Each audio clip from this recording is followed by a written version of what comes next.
Ja, obeti za prihodnosti v tem trenutku izgledajo zelo dobro. Ravno prejšnji teden uradno objavljeno, tako Evropa kot Nemčija kot naša najpomembnejša partnerica in seveda tudi Slovenija smo se uradno izognili recesiji.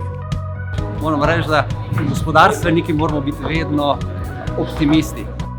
Danes se pogovarjamo o enem ključnem problemu, pomanjkanje kadrov.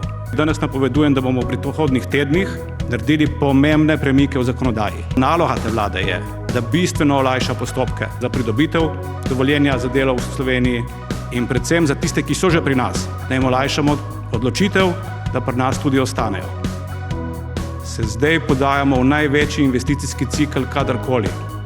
In zato teh več 100 milijonske investicije, o katerih boste več slišali v prihodnjih tednih, so tisto, kar me navdaja v resnici z neizmernim optimizmom. Ker vemo, da je ravno gospodarstvo tisto, ki lahko prinese blaginjo naši družbi. Se mi zdi, da se nam za našo prihodnost ni pa.